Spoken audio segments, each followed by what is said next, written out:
Welcome back. It is February 13th, which means that we are 1 month away from the start of the 2025 season for Kubota Highland Racing, the second full season for the series after a pretty successful 2024.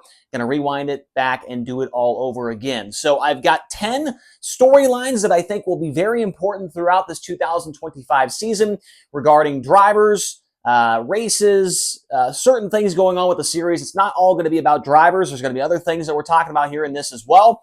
I did this for the Outlaws, and it seemed like people really liked that video, so doing it now for Highland Racing, and it felt like this was the right time to do it, being 1 month away from the very first race at the Las Vegas Motor Speedway dirt track on March 13th. So we'll start up here at number one, and just like the Outlaw video, none of these are in a particular order. There's no reason that this one's the most important and this one's the least important. It's just in a random order, and I'm going to try and do this in one take here because I've got all these magnets in particular order. I'm going to try and do it right, but if I do end up cutting, then I screwed something up there along the way. But as you all know, if you watch this channel regularly, these videos are unscripted. I have no script at all. I make it all. I don't make it up, but it's all off the cuff type of stuff. So here we go. Number one, and one of the very important storylines going into this year regards the defending champion of the series. And we all know that that is Brad Sweet. And not only Brad Sweet, but we're going to be talking about his car owner and teammate, Kasey Kahne, as well. Both of these drivers are going in with a brand new crew chief this year. Kasey Kahne is getting the crew chief that Brad Sweet has had for his last 6 years, for the 6 championships that he was involved in, 5 with the World of Outlaws, and obviously the last one with Highland Racing as well, that being Eric Prutzman. Now, Prutzman is going over to the 9 car for Kasey Kahne. That means that Ty Wolfgang will come in as the crew chief for Brad Sweet. He has been the car chief on the 49 for the last couple of years, and this is the biggest opportunity of Ty Wolfgang's career, and this is the biggest opportunity I think that Kasey Kahne has had as a driver in a sprint car with this crew chief of Eric Prutzman. I think that Kasey Kahne does have a legitimate chance this year to win a national touring sprint car race, which is something that I think is at the top of his bucket list to get done. He's accomplished everything when it comes to being an owner in the sport. Obviously multiple championships with the Outlaws, a championship with High Limit, all the USAC stuff that he accomplished as a car owner as well. We know how prolific he was in NASCAR, but I think that this is going to be the best opportunity that Kasey Kahne has ever had to win a national sprint car race this year. He's got arguably the best crew chief over the last 5 to 6, 7, 8 years in his back pocket this year. And for Brad Sweet, he is the defending champion. All eyes are going to be on him. The target is on his back. Can somebody finally upset him and ruin this streak that he's put together of 6 straight national championships? It does not look very good because they got off to an incredible start at Volusia. Ty Wolfgang and Brad Sweet had 3 top 5s in a row and were on their way to a 4th before a flat tire took them out of the race. So I think that these 2 guys here with 2 new crew chiefs, they are respectively interesting in their own rights. I mean, with Kasey Kahne looking for that first win and Brad Sweet trying to defend his title. Now, the next storyline. Let's see if I want to write. Yeah, I'm going to write this first here.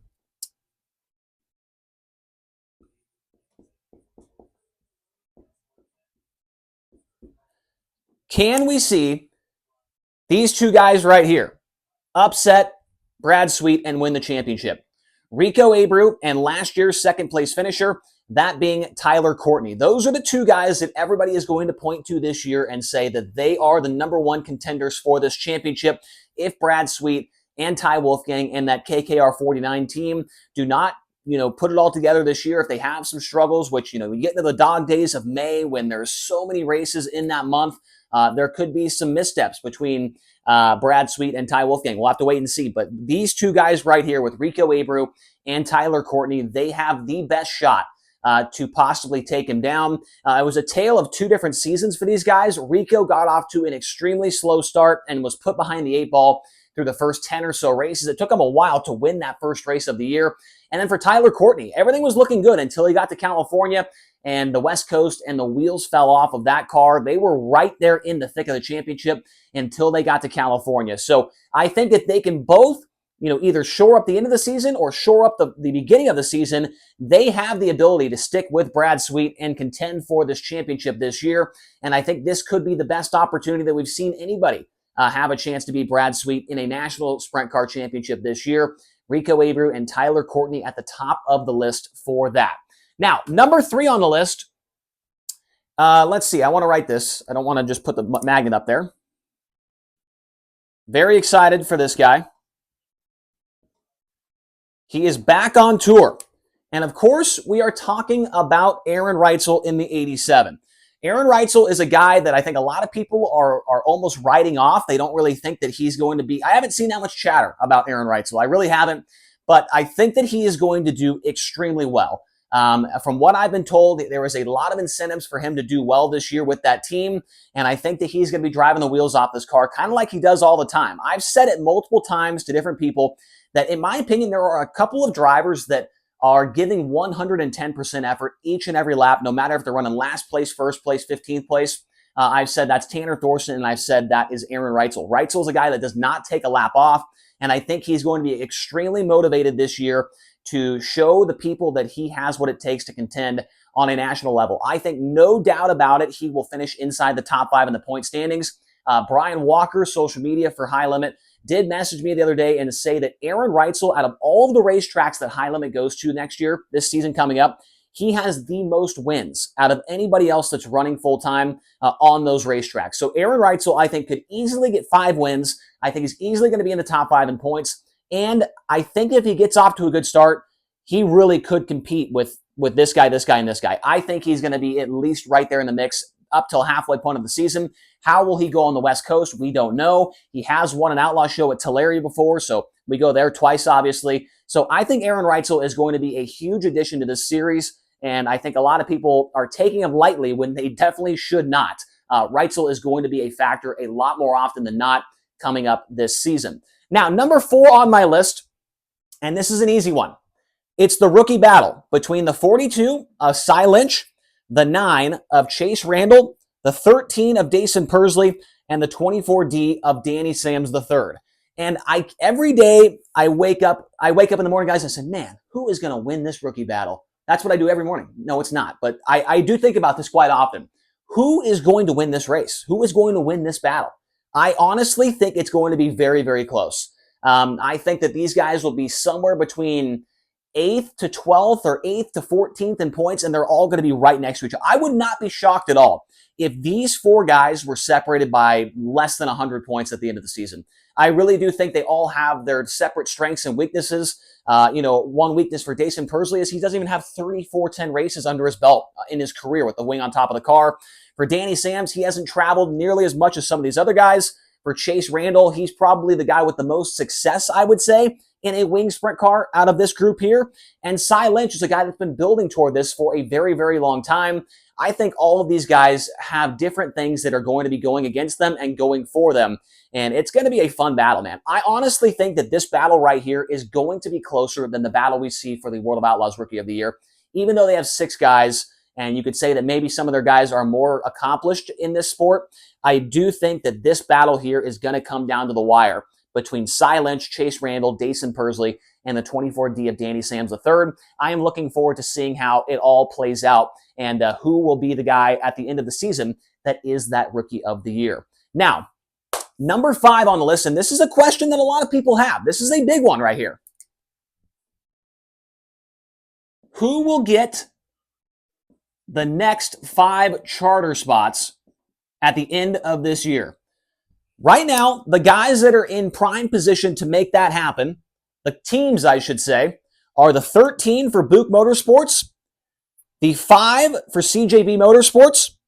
I got the 8, but it's going to be the 87 of Reutzel and Ridge and Sun Racing, the 26 for Rudine Racing, and the 88 of Tanner Thorson. Those are the guys that are in prime position right now to take down those final charter positions, and then those charters kick in 2026.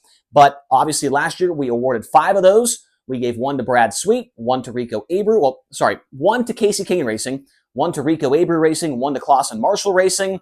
Let me double check over here just so I get it right. one to Jason Myers Racing due to the 83, the Roth Motorsports team not returning to the field, and the other one to Murray Marks Racing. So all 5 of these teams right here are in the next best position to get that those next 5 charter spots. It's an average between the first year and the second year. Does not matter who the driver was, but at the end of this year, we will be giving away those next 5. And as of right now, those are the only 5 that we know about. And then it does sound like later on down the line, there will be more given out to whatever certain things, certain drivers and teams or whatever. Don't know all the details on that. But that is something that is going to be very, very important for a team like Rod Gross Motorsports. I mean, one of those charter spots could be very, very good and keep them in the sport for maybe way longer than they were anticipating. I think the same can be said for maybe a Ridge & Sun Racing or a Buick Motorsports. This could be a big deal for those teams, and they need to go out there and try to win those. Now, number 6 on the list. It's kind of on the same line there.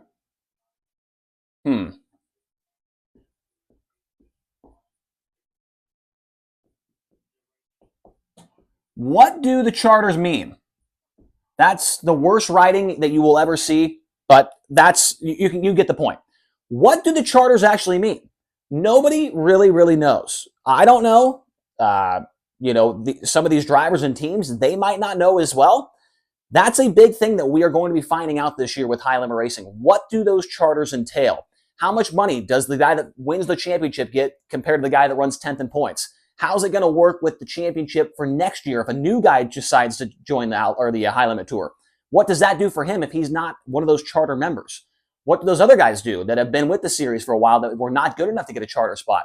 What is all the details of this? I have to imagine that will come out sometime in the middle of the season. I have no insider information on that, but that is something that many people in the sport, fans, media, teams, drivers, all kinds of things, are looking forward to seeing what the details are for the charter with High Limit Racing. That kicks in 2026. People are going to want to know those details way before that season even starts. And so I think that is definitely an important storyline going into 2025. Now, next up on my list at number 7, we've got a lot of guys that are going to be in new rides this year. Spencer Bayston taking over the wheel of the Jason Myers Racing 14, as Corey Day was in that car last year. Bayston moves over from the CJB number 5, which is now driven by young Brenham Crouch. And then you've got the 26, Justin Peck and Rudine Racing. And I don't know what happened to my third 13 Magnet, but it's gone. And then you got Dason Persley there with Buick Motorsports. Those right there are the guys that are in new cars and new rides going into this season. For a guy like Spencer Bayston, I think this is an enormous year for him. He needs to win at least 2 races, I think, or else he is going to be in trouble for next year unless they have a multi-year partnership together. I have no idea what that entails, but I think this is a huge year for Spencer Bayston to prove that he still has what it takes to get the job done on the national level. Brenham Crouch with CJB, the car that Bayston left after 2025 or 2024. Crouch is going to have an interesting year. I mean, I don't think the expectations are too high for him. He's still 18, 19 years old.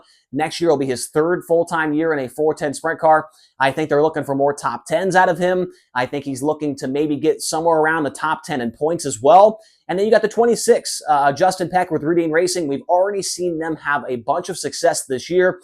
They had success at the end of last year at the World Finals with top 5s against the Outlaws. They got 3 wins in a row at Volusia with the ASCS and a couple more top 10s with the Outlaws at Volusia as well. And then you've got the car that Peck left last year and Dason Persley now in it. We mentioned it moments ago over here.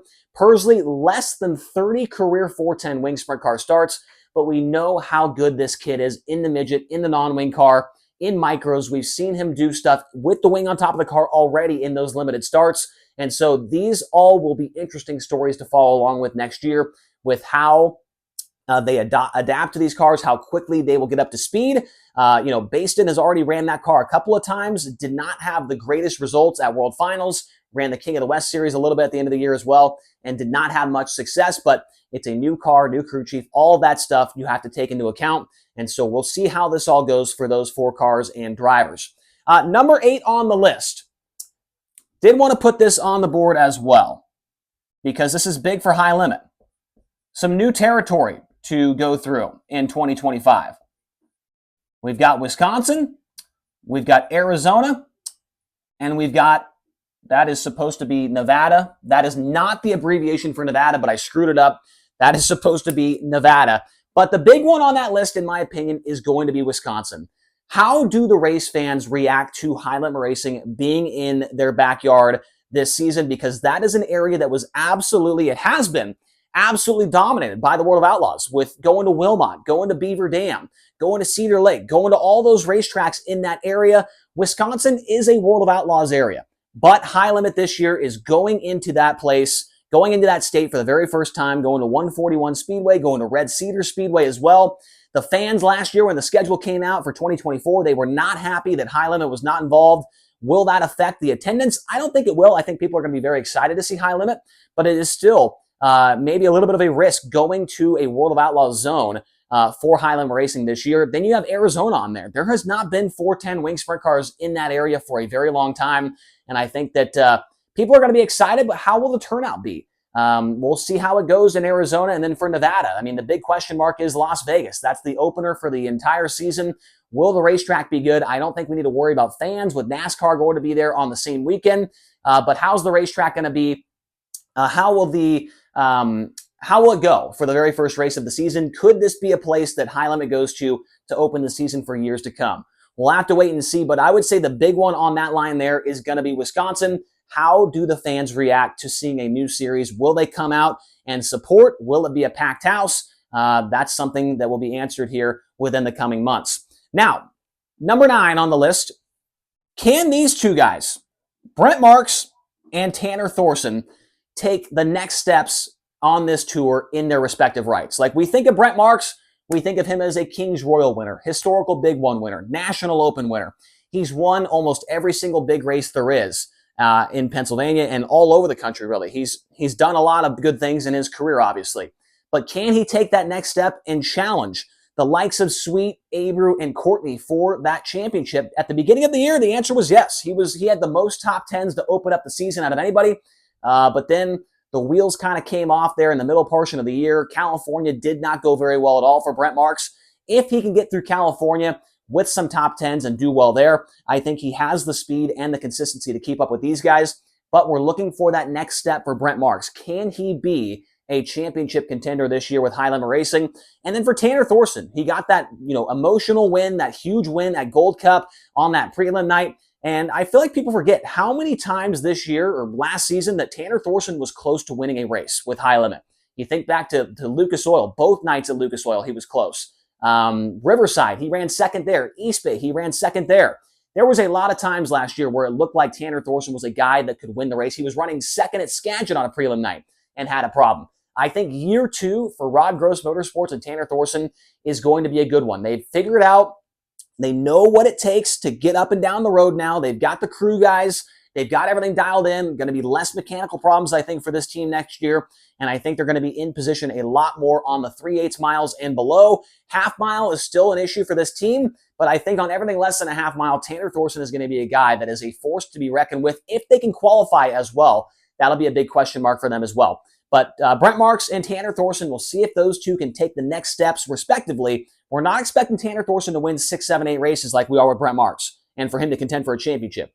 They have two different goals in mind, I think, and we'll see if they are able to accomplish those this season. Now, the final thing at number 10,